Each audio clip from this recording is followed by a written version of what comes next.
রাত যত গভীর হয়, মানুষের ভেতরের ভয় তত জেগে ওঠে। কিন্তু এমন এক ভয় আছে যা কোনো অন্ধকারের নয়, কোনো ভূতে নয়, বরং নিজের কর্মের ফলেই জেগে ওঠে। একটা স্থান আছে যেখানে করুণা থেমে যায় আর শুরু হয় ন্যায় বিচার, যেখানে প্রতিটি আত্মা দাঁড়িয়ে থাকে নিজের করা প্রতিটি কাজের জবাবদিহিতা দিতে। সেই স্থানটির নাম জাহান্নাম। একদিন সব জীবন থেমে যাবে, আকাশ ভেঙে পড়বে, পর্বত উড়ে যাবে, আর পৃথিবী খুলে দেবে তার অন্তর।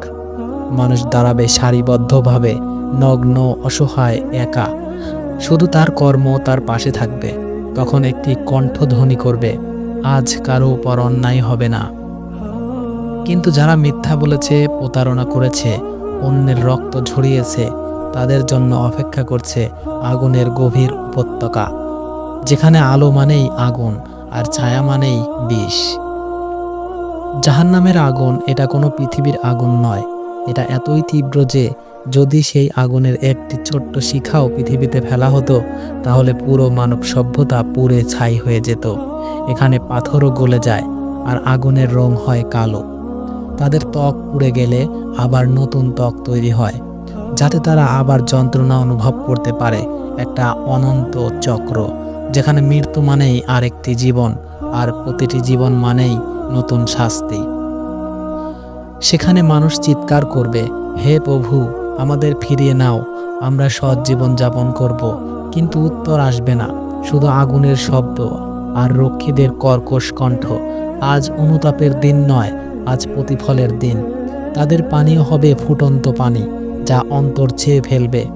তাদের খাদ্য হবে জাক্কুম, এক বিষাক্ত বৃক্ষ, যার ফল মুখে নিলেই অন্তর আগুনের মতো জ্বলে উঠবে। তবু তারা মরবে না, কারণ জাহান্নামে মৃত্যু নেই, আছে শুধু চিরন্তন জাগরণ। তুমি কি জানো যে মানুষকে পাপে ডুবিয়েছিল সেই শয়তানও থাকবে এখানেই? তার গর্ব ভাঙবে, তার আগুন নিভবে, কিন্তু তবুও সে মুক্তি পাবে না, কারণ সে বলেছিল, আমি সবাইকে বিপথে নেব। আর আজ সে সবাই এর সঙ্গে, সে নিজেও জ্বলছে নিজের কথার ফল ভোগ করে। সেখানে কেউ কারোর দিকে তাকায় না, কারণ সবার চোখ ফুরে গেছে। শয়তান কাঁদছে, মানুষও কাঁদছে, কিন্তু আগুন সেদিন হাসছে, যেন বলছে ন্যায় বিচার সম্পন্ন হয়েছে।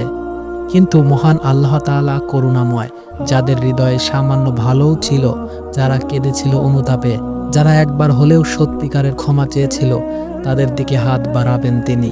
তাদের চোখের অশ্রু আগুন নিভিয়ে দিবে, আর সেই অশ্রুই তাদের মুক্তির টিকিট হবে।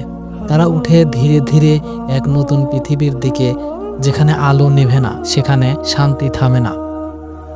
তুমি আজও শ্বাস নিচ্ছ, তোমার সামনে এখনো সুযোগ আছে। পাপের পথ থেকে ফিরে আসো, কারণ জাহান্নামের আগুন থেকে বাঁচার একমাত্র পথ নিজেকে পরিবর্তন করা। মনে রাখো, পৃথিবীতে যত অন্যায় করো না কেন, শেষ বিচারের আদালতে কিছুই লুকানো থাকবে না। তোমার হাসি, তোমার মিথ্যা, তোমার বিশ্বাসঘাতকতা, সব রেকর্ড আছে এক অদৃশ্য বইয়ে। আর সেই বই খুললেই শুরু হবে সেই আগুনের অধ্যায়, যেখান থেকে ফেরার পথ নেই।